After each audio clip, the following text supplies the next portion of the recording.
अभी अभी बड़ी खबर आ रही है उत्तर प्रदेश के मिर्जापुर से, जहां कार्तिक पूर्णिमा के दिन बड़ा ट्रेन हादसा हो गया है। मिर्जापुर के चुनार रेलवे स्टेशन पर कालका हावड़ा एक्सप्रेस ट्रेन की चपेट में आने के कारण 4 लोगों की मौत हो गई।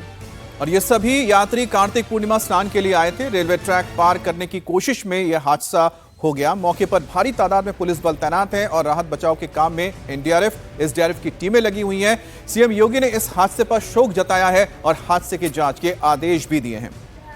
ये तस्वीरें आप देखें, बड़ी विचलित करने वाली ये तस्वीर है और बार बार ये कहा जाता है कि रेलवे ट्रैक को पार ना करें। रेलवे स्टेशन पर पुल इसलिए बनाए जाते हैं, फुटओवर ब्रिज इसलिए बनाए जाते हैं क्योंकि उनका इस्तेमाल करके आप पार करें। लेकिन थोड़ा सा समय बचाने के लिए, थोड़ी सी मेहनत बचाने के लिए लोग अपनी जान से खिलवाड़ करते हैं और ट्रैक को पार करते हुए इतने लोगों की जान चली गई। कार्तिक पूर्णिमा के स्नान के लिए जा रहे थे ये श्रद्धालु।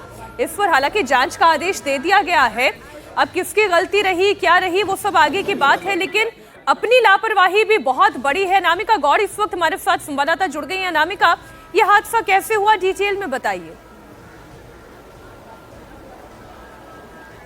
बिल्कुल मीनाक्षी, आज सुबह 9:30 बजे की बात है। रेलवे स्टेशन पे गंगा स्नान के चलते सुबह से ही काफ़ी भीड़ थी। जब 54 पैसेंजर ट्रेन जो है वो प्लेटफॉर्म पे पहुंची तो यात्रियों को प्लेटफॉर्म पे उतरने की जगह नहीं मिली, इसलिए यात्री दूसरी यानी उल्टी तरफ उतर गए जिस तरफ पटरी थी।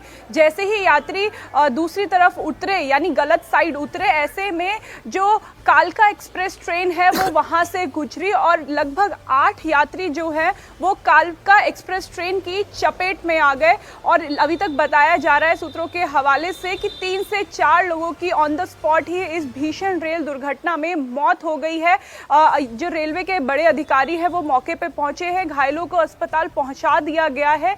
लेकिन एक बहुत बड़ा मिसमैनेजमेंट हुआ है। ट्रेन में बढ़ती हुई भीड़ के कारण इस हादसे को माना जा रहा है कि ये हादसा हुआ है और गलत तरफ जो है वो यात्री उतरे और जब तक वो कुछ समझ पाते इतनी ही देर में वो कालका एक्सप्रेस ट्रेन की चपेट में आ गए। मीनाक्षी, अच्छा अनामिका, एक बात बताइए, क्योंकि जहां पर यह हादसा हुआ है क्या वहां पर कोई त्योहार की वजह से भीड़ भाड़ ज्यादा थी या फिर जैसा बता रही है कि एक ट्रेन आ गया था जिसके अंदर लोग ज्यादा मौजूद थे और वो प्लेटफॉर्म पर नहीं उतर पाए, इस वजह से हादसा हुआ?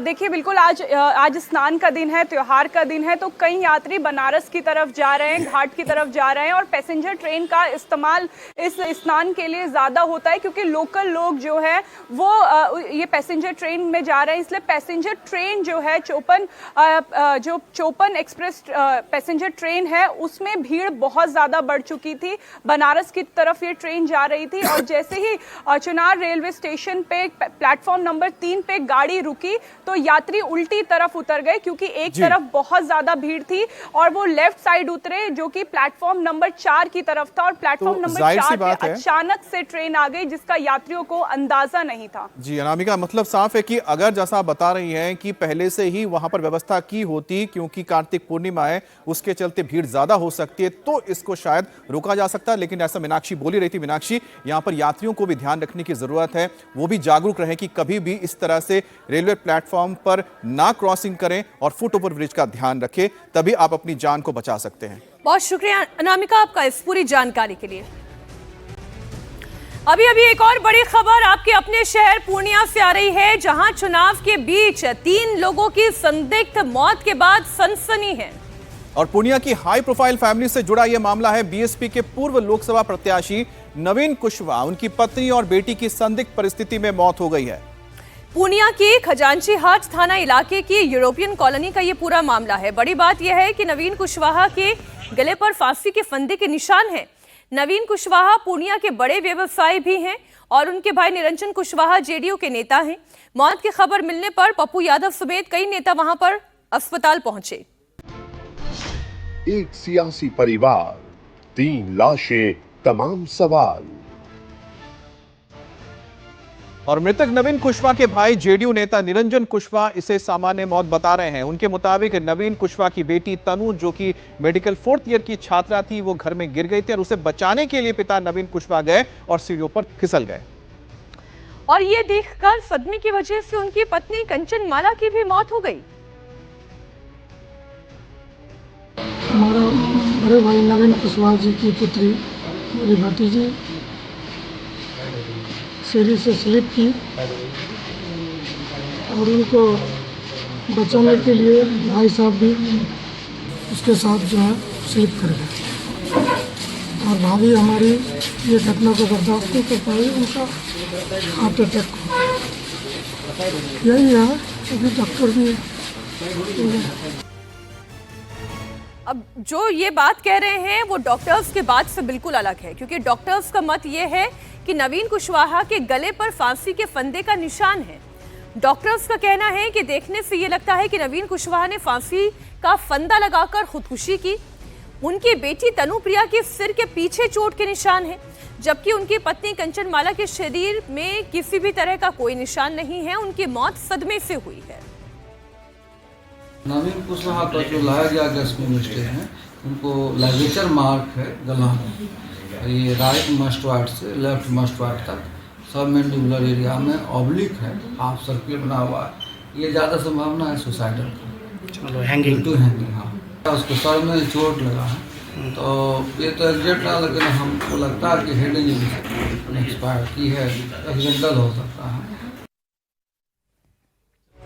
और पूर्णिया पुलिस के मुताबिक पोस्टमार्टम रिपोर्ट और फॉरेंसिक जांच के बाद ही मौत की असली वजह सामने आएगी।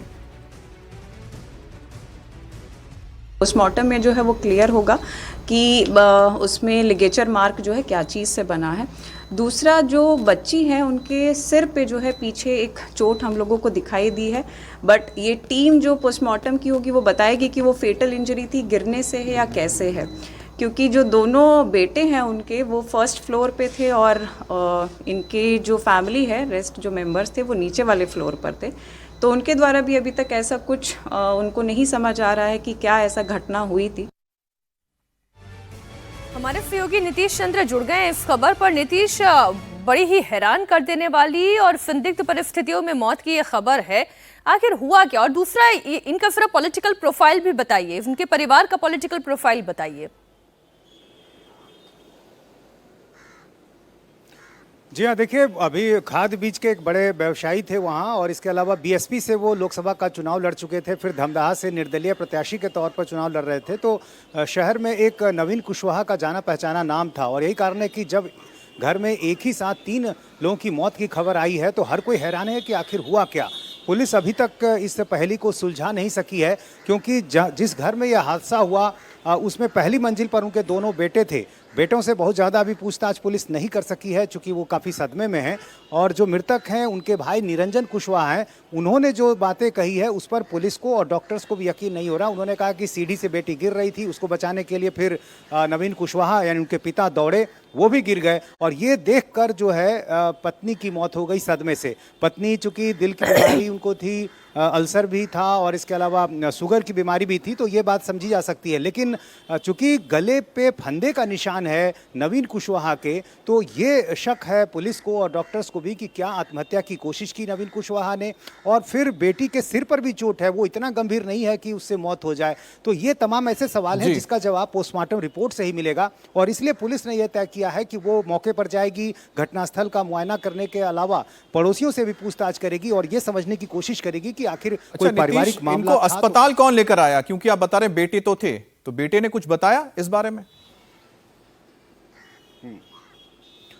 जी हाँ, बेटे सबसे पहले जो उनकी बहन है तनुप्रिया, वो मेडिकल के स्टूडेंट है, 4th ईयर के स्टूडेंट थी, उनको लेकर गए। फिर माँ को लेकर जाया गया, और फिर जब उनके चाचा यानी जो मृतक के भाई हैं वो पहुँचे, तब वो अपने भाई को लेकर पहुँचे। तो एक एक करके 3 शव पहुँचा। करीब 7:30 बजे से वहाँ पर पहुँचना शुरू हुआ। तीनों जो लोग उस समय घायल थे, फिर अस्पताल में उनका वहाँ पर इलाज हुआ, लेकिन डॉक्टर्स ने बताया कि ये सभी मृत हो चुके हैं। तो अब पुलिस इन सबों से बातचीत कर रही है। एक छोटी सी बात कि जब वो अस्पताल लेकर जाए गए उस वक्त तक क्या वो जिंदा थे? क्या अस्पताल में मौत हुई है या उससे पहले ही मौत हो चुकी थी?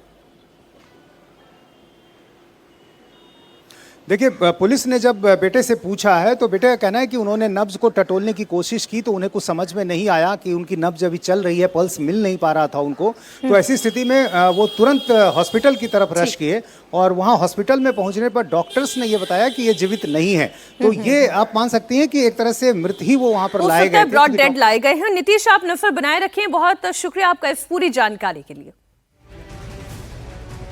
और वहीं पर यूपी के मैनपुरी में तैनात डीएसपी ऋषिकांत शुक्ला पर लगातार नए खुलासे हो रहे हैं। कानपुर में लंबे वक्त तक तैनाती के दौरान उन पर करीब 100 करोड़ रुपए की अवैध संपत्ति बनाने का आरोप लगा है। अब इसकी सफाई सामने आई है उनकी। कानपुर के अखिलेश दुबे नेक्सस से कनेक्शन पर ऋषिकांत शुक्ला ने कहा कि अखिलेश दुबे लीगल एडवाइजर हैं, इसलिए उनसे जब भी कोई टेक्निकल मामला होता था तो वो लीगल एडवाइस के लिए संपर्क जरूर करता था। ऋषिकांत शुक्ला ने कहा कि अखिलेश दुबे से उनके संबंध केवल लीगल एडवाइजर और एक पुलिस अधिकारी के हैं। उन्होंने कहा है कि उनके बेटे के नाम कोई कंपनी नहीं है, उन्हें फंसाया जा रहा है। दुबे जी से एक लीगल एडवाइजर और एक पुलिस अधिकारी के संबंध है। मैं उनसे जब भी कोई टेक्निकल मामला होता था उनसे मैं इस संबंध में कुछ लीगल एडवाइस के लिए जाता था और कानपुर की पोस्टिंग के दौरान मेरे उनसे कई बार बातचीत हुई और लीगल एडवाइस मैंने लिया। मेरे उनसे संबंध के एक लीगल एडवाइजर और एक पुलिस अधिकारी के हैं। और एक दूसरा आरोप जो लगाया जा रहा है कि 33 कंपनियां मेरे बेटे के नाम से है, ये सरासर झूठ है। कोई भी ऐसी कंपनी मेरे बेटे के नाम से नहीं है और कोई भी अगर इस तरह बताता है तो ये भ्रामक सूचना है, ये गलत सूचना है। और कुछ प्रॉपर्टी बताया गया कि मेरे पास एक आर नगर में मेरे दोस्त देवेंद्र द्विवेदी हैं, उनके 92 करोड़ की प्रॉपर्टी, 11 दुकानें जो 92 करोड़ की प्रॉपर्टी, ये सरासर गलत है। आज मेरे देवेंद्र दोस्त हैं और मेरे उनसे बात भी हुई थी। ये तो उनको भी जानकारी नहीं है कि उनके नाम से कोई प्रॉपर्टी स्वरूप नगर या आर नगर में है। तो उसके लिए उन्होंने कहा कि मैं खुद इस बात के लिए मैं आश्चर्यचकित हूँ कि इस तरह मेरे ऊपर कैसा आरोप लग गया। उसके बाद दूसरा एक ये हो रहा है कि मेरे पास 100 करोड़ की प्रॉपर्टी है। मेरा अखिलेश दुबे जी के साथ कोई कंस्ट्रक्शन कंपनी थी, उसमें 100 करोड़ टर्नओवर है। ये सरासर गलत है। मुझे ऐसा लगता है कि कुछ अपराधी गैंग, कुछ माफिया गैंग, कुछ ऐसे लोग जो जिनके विरुद्ध मैंने कड़ी कार्रवाई की है, वो लोग हो सकता है कि उनके पैरोकार किसी माध्यम से मेरे खिलाफ साजिश रच रहे हों और उस साजिश अब ऋषिकांत शुक्ला सफाई तो दे रहे हैं, लेकिन एसआईटी रिपोर्ट के मुताबिक शुक्ला के नाम पर 12 संपत्तियों की बाजार की कीमत अगर देखी जाए तो वो 92 करोड़ रुपए है। बिल्कुल मीनाक्षी, और हम आपको बता दें जो ग्राफिक्स इधर आपको बताएंगे अखिलेश दुबे और उनके साथ क्या संबंध थे। और ऋषिकांत शुक्ला 10 साल तक कानपुर के सीईओ के पद पर रहे हैं और इसके साथ ही अखिलेश दुबे और उसके गिरोह के करीबी बताए हैं कि आ गए हैं जिस दौरान वो तैनात थे। और दुबे गैंग पर फर्जी मुकदमे दर्ज कराने और वसूली और जमीन कब्जे का भी इनके ऊपर आरोप लगा है इन महाशय पर। और एसआईटी जांच में शुक्ला के पास 100 करोड़ से ज्यादा की संपत्ति होने का भी खुलासा हुआ है। तो ये पूरी कुंडली है जो खुली है डीएसपी के ऊपर और बताया जा रहा है इसमें 100 करोड़ रुपए की पूरी प्रॉपर्टी या जायदाद निकलकर सामने आ रही है। हमारे सहयोगी रुचि कुमार इस वक्त लखनऊ से लाइव जुड़ गई हैं। रुचि, अब जितना भी सफाई दे दें, जब तक इस पूरे मामले की जांच नहीं हो जाएगी तब तक दूध का दूध पानी का पानी नहीं होगा। बिल्कुल, हमारी बात भी हुई अभी ऋषिकांत शुक्ला से और वो यही बात बोल रहे हैं कि वो निर्दोष हैं, उनको फंसाया गया है, कुछ भी ऐसा मामला नहीं है। लेकिन अगर आप कानपुर में पिछले 2-3 साल का इतिहास खंगालेंगे तो वहाँ के जो पुलिस कमिश्नर थे अखिल कुमार, उन्होंने पूरी जांच बैठाई थी। उसमें बहुत सारे वकील, बहुत सारे पत्रकार और बहुत सारे लोग चपेटे में आए थे और उसी में अखिलेश दुबे का भी नाम आया था और जेल भेजा गया था। तो एसआईटी जो जांच कर रही है उसमें अब ऋषिकांत का नाम आया है। अब विजिलेंस जांच होगी, जांच में पता चलेगा कि ये जो आरोप हैं, क्योंकि आरोप बहुत बड़े हैं कि एक डिप्टी एसपी के पास 100 करोड़ की प्रॉपर्टी मीनाक्षी कैसे हो सकती है। बिल्कुल ठीक, संभव नहीं है 100 करोड़ की प्रॉपर्टी होना। तो क्या वो कानपुर में जब 10 साल तैनात थे तब उन्होंने ये संपत्ति कमाई? ये सारी जांच फिलहाल चल रही है और एसआईटी वाले भी कुछ मुंह खोलने को तैयार फिलहाल नहीं है क्योंकि ये गोपनीय जांच होती है। लेकिन मामला काफ़ी ज़्यादा गंभीर है। एक डिप्टी एसपी पे आरोप लगाया है कि उसके पास 100 करोड़ रुपए की प्रॉपर्टी। अखिलेश दुबे और उसके गिरोह के संपर्क में ये आए कैसे? चल पाएगा। देखिए, जैसा बताया इन्होंने कि ये जब कानपुर में तैनात थे तो अखिलेश दुबे क्योंकि वकील है तो लीगल राय लेते थे। इनका ये कहना है कि जो इनकाउंटर्स होते हैं या जो पुलिस बाकी कार्रवाई करती है उसमें कोर्ट में किसी तरह की दिक्कत ना हो, ह्यूमन राइट्स कमीशन एनकाउंटर के टाइम पे ना आए, तो वकील से राय लेने का काम करते थे। ये ऐसा बता रहे हैं कि अखिलेश दुबे से उनका संपर्क सिर्फ इतना ही था, प्रोफेशनल संपर्क था कि अगर कोई एनकाउंटर करने जाते थे, बड़े बड़े एनकाउंटर्स हुए यूपी में, तो ठीक रुचि, आप बने रहिए हमारे साथ क्योंकि इस वक्त आप जहां पर मौजूद है वहीं से जुड़ी हुई एक बड़ी खबर है। खबर लखनऊ से ही है जहां गरीब लोगों को तोहफा मिल रहा है। बिल्कुल, और योगी ने माफिया डॉन मुख्तार अंसारी के कब्जे से छुड़ाई गई जमीन पर 72 फ्लैट्स की चाबी अब गरीबों को सौंप दी है। लखनऊ के पौष इलाके डालीबाग में बने 72 फ्लैट्स का इन आवंटन लॉटरी के जरिए किया गया और इन फ्लैट्स को आर्थिक रूप से पिछड़े यानी कि EWS कैटेगरी के लोगों को दिया गया है। मुख्तार अंसारी ने डालीबाग में जमीन पर अवैध रूप से कब्जा कर बहुमंजिला कोठी बनाई थी। योगी ने पहले उस पर बुलडोजर चलवाया और फिर इस पर गरीबों के लिए फ्लैट बनवाकर इस पौष इलाके में उनके मकान के सपने को पूरा किया। तस्वीरें आप देख रहे हैं मुख्यमंत्री योगी आदित्यनाथ की हैं। 72 गरीबों को फ्लैट दिया गया और ये इसलिए कहना और बताना बार बार जरूरी है कि एक ऐसी जमीन जिस पर कब्जा किया गया था अब वहां पर गरीबों को अपने सिर पर अपनी छत मिल रही है। ये वाकई में बड़ा काम हुआ है गरीबों के लिए। रुचि हमारे साथ जुड़ी हुई है, किस तरीके का उत्साह है, माहौल वहां पर क्या है, जरा दर्शकों को दिखाएं, तस्वीरें भी बताएं। जिसके जीवन में एक बिल्कुल, यहाँ मंच में जिनको चाबियां मिली है मुख्यमंत्री योगी आदित्यनाथ और बाकी मंत्रिमंडल के सदस्य MP सब मौजूद हैं, उनको चाबी दी जा रही है और कुछ लाभार्थी जिनको ये फ्लैट की चाबी सौंपी गई मीनाक्षी, वो मंच पे आए और उनकी आंखों से लगातार पानी गिर रहा था और गला भी उनका रुंध आया था क्योंकि शायद उन्होंने ऐसी कल्पना नहीं की होगी कि अपना घर कभी हो पाएगा। तो गरीबों के लिए बहुत बड़ी बात कि उनको घर मिला है और जिस इलाके में ये घर है क्योंकि पॉश इलाका है उस हिसाब से इन फ्लैट्स की कीमत करीब 10 लाख से ज़्यादा है तो वो काफ़ी कम है और ये किस्तों में देना होगा। तो सच में जिनके पास अपना घर नहीं था, अपनी छत नहीं थी, उनके लिए बहुत बड़ी बात है। और जहाँ तक मुख्तार अंसारी का मसला है, लग रहा है मुख्यमंत्री वहाँ से मंच से अपना संबोधन दे रहे हैं। एक बार ये संबोधन भी सर हमारे दर्शकों तक आप पहुँचा दें। आज के इस जी बिल्कुल आवास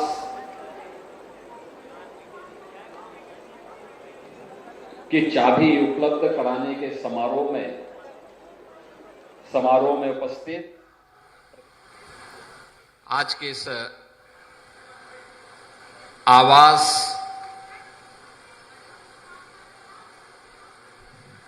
की चाबी उपलब्ध कराने के समारोह में उपस्थित प्रदेश सरकार में मंत्रिमंडल के मेरे वरिष्ठ सहयोगी, वित्त और संसदीय कार्य विभाग के मंत्री और लखनऊ के प्रभारी मंत्री श्री सुरेश कुमार खन्ना जी, पूर्व डिप्टी CM और राज्यसभा के माननीय सांसद डॉक्टर दिनेश शर्मा जी, उत्तर प्रदेश के पूर्व DGP और माननीय सांसद श्री ब्रजलाल जी, माननीय सांसद श्री संजय सेठ जी, लखनऊ की महापौर श्रीमती सुषमा खड़कवाल जी, माननीय विधायकगण डॉक्टर नीरज बोरा जी, श्री OP श्रीवास्तव जी, श्री योगेश शुक्ला जी, विधान परिषद के माननीय सदस्य श्री मुकेश शर्मा जी, इंजीनियर अवनीश कुमार सिंह जी, डॉक्टर लालजी प्रसाद निर्मल जी, श्री रामचंद्र प्रधान जी, श्री पवन सिंह चौहान जी, आज के इस समारोह में उपस्थित उत्तर प्रदेश सरकार के हमारे सभी वरिष्ठ अधिकारीगण,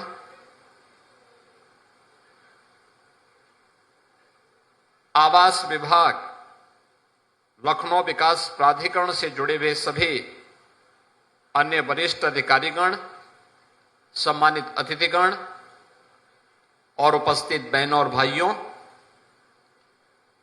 आज कार्तिक पूर्णिमा का पावन पर्व है और इस पर्व पर मुझे लखनऊ में इन जरूरतमंदों को प्रधानमंत्री मोदी जी के विजन के अनुरूप